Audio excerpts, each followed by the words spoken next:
Hello, happy 2024. I hope you had a great holiday season.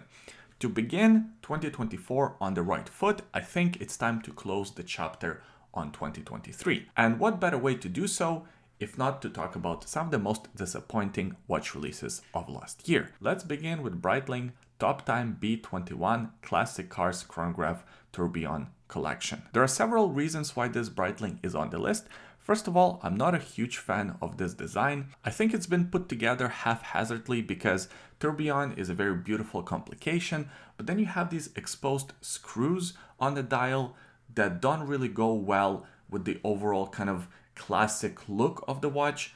I also don't really love these cases. Some are 44 millimeters, others are 43 millimeters, and they're quite thick at 15.5 millimeters in thickness. But one of my biggest problems with this release is the fact that these watches are named after some of the most classic American cars. You have Shelby Cobra, you have Ford Mustang, and you have Chevy Corvette. But if you look at these watches, there's nothing that represents the cars on them. There's no logo, there are no iconic colors, there's nothing. It's just a lazy collaboration, and that's one of the reasons why this watch is on the list. I think it's example of a bigger issue in the industry. Clearly, Breitling wanted to introduce a higher end, more expensive version of this collection because this is an existing collection.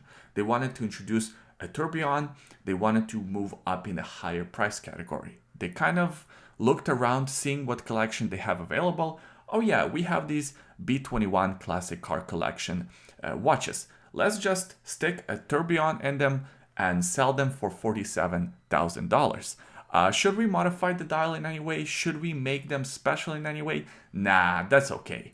Just sell them as they are. People will buy anything. Bulgari and Gran Turismo collaboration. Now, just like with the Breitling that I talked about, I have several problems with this watch, and that's why it's on this list. First of all, the styling. I am not a big fan of this date wheel between the 5 and the 4 o'clock position. Also, the background of the date wheel is not color matched to the dial. That's just lazy. There's way too much branding going on in this watch. You have Bulgari written all over the bezel, on the strap, on the dial, on the case back. We get it. It's a Bulgari watch. Calm down. On top of that, the watches are made out of aluminum or aluminium, which is not a very high-end material. The bezels are rubber. The watches themselves don't feel very premium, but that's okay. I mean, you still have some watches that don't feel premium, but are premium. That's not the biggest problem with it. One of the big problems with this is, again, this weird collaboration. There is very little overlap between fans of Gran Turismo video game and Bulgari brand. If you were to draw a diagram of two circles, there will be no overlap. In fact, the two circles will just be in different cities. These two fan bases have nothing in common. This collaboration just makes no sense. It's not a very organic collaboration. Just like with the Breitling before, this collaboration really smells of that corporate thinking. Hey, what brand can we collaborate with? How can we make some money? Oh yeah, let's throw in a digital car within the game. Just ridiculous. AP Royal Oak Offshore 30th anniversary 37mm collection. AP Offshore turned 30 years of age, and this is a perfect time to release some cool anniversary special watches. So what did we get? What have these geniuses at AP dreamt up of for the 30th anniversary? We got a bunch of generic looking AP watches. There's nothing really special about these watches. Yes, you have some diamonds in the chronographs. You have this sort of rainbow one with the rose gold case. But it all kind of looks boring. It kind of looks like copies of other watches, either from AP or other brands. There is really nothing special here. And the one with the music levels is my least favorite one. That one is just lazy. It doesn't even look like music levels. It just kind of looks like Tetris. It's just a weird design, and they're so expensive too. The cheapest one, Music Edition, starts at $42,000, and they just go up from there.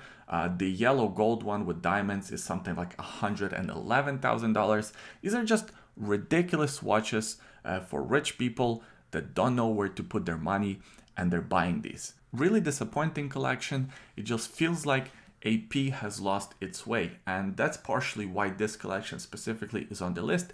It's not the collection, but it's kind of what collection represents for the brand.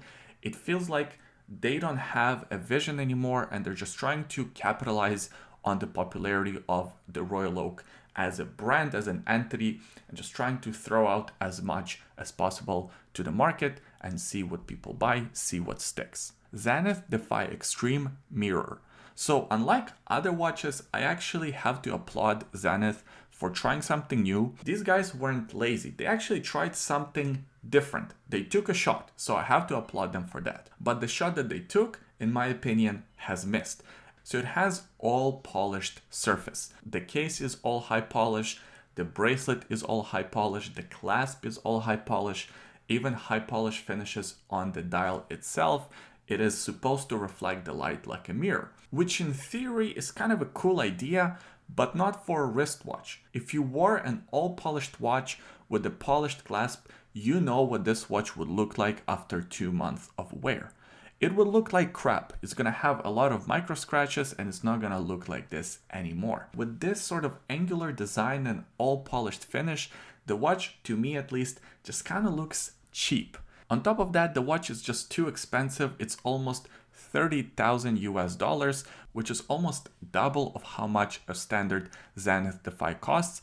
And in my opinion, a standard Zanth Defi looks way better than this watch. Other than the high polished case, this watch doesn't have anything else to make it stand out. It doesn't have any exotic materials. It doesn't have any diamonds or anything like that. It's the same size, the same movement, the same everything, just all polished. So in my opinion, it's just too expensive. And this shot, even though I applaud them for taking it, unfortunately, it was a miss. Rolex Day Date puzzles. All right, I'm not a watch purist. I'm not a Rolex fanatic. I like Rolex watches. I have Rolex watches in my collection, but I'm not crazy about the tradition and all the watches have to be a certain way. Just purely aesthetically speaking, this watch kind of sucks. It looks stupid. It's not very functional because a day date complication is actually one of the most useful complications you can get on a watch. You want to know the day of the week, you want to know the date. But with this one, you just get emojis and then you get live, love, laugh for the days. Is just ridiculous. And I get that's the point of it, but make it fun, but still make it functional. On top of that, the design doesn't really appeal to me. I don't really love diamonds on the dial. I don't really love these puzzles. It just doesn't fit. What do puzzles have to do with emojis, with love and laughter and whatever else it says on the watch?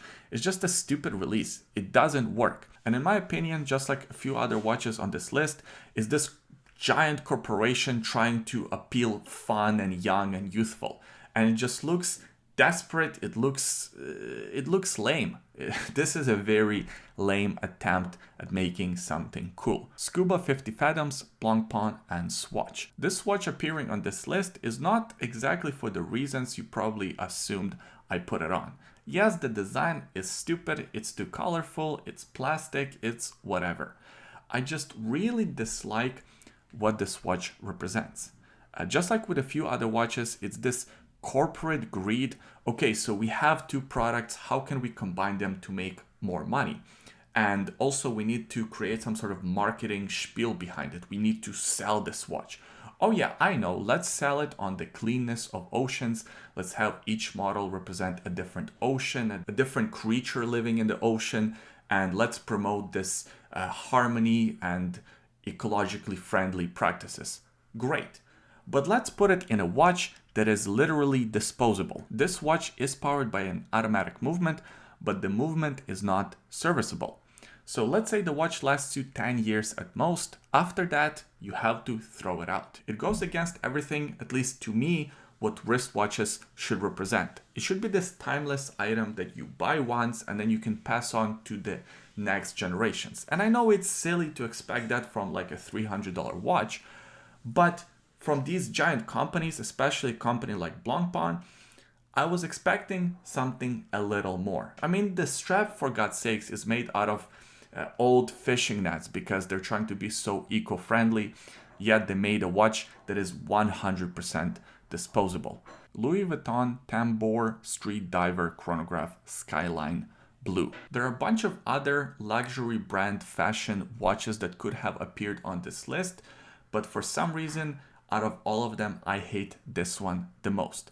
I think it's to do with the price. This watch is essentially powered by ETA caliber 2894-2 chronograph movement, which is a solid movement, don't get me wrong, but it's a solid movement for watches maybe around $2,000, $3,000.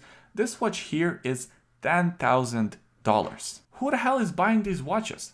It's 46 millimeters in diameter. It has a weird proprietary strap. It doesn't look very good. I know that design is subjective, but I mean, this is just one ugly watch. And for some reason, they insisted on putting a display case back held with screws on a diver watch, but that's besides the point, to showcase this movement. Again, the movement is great, but it's not a $10,000 movement. So if I was them, I would definitely not be displaying this movement. And on top of all of this, they didn't even do anything cool with the rotor. It's just a standard rotor with LV logo on it. They couldn't even do like a cool cutout or anything.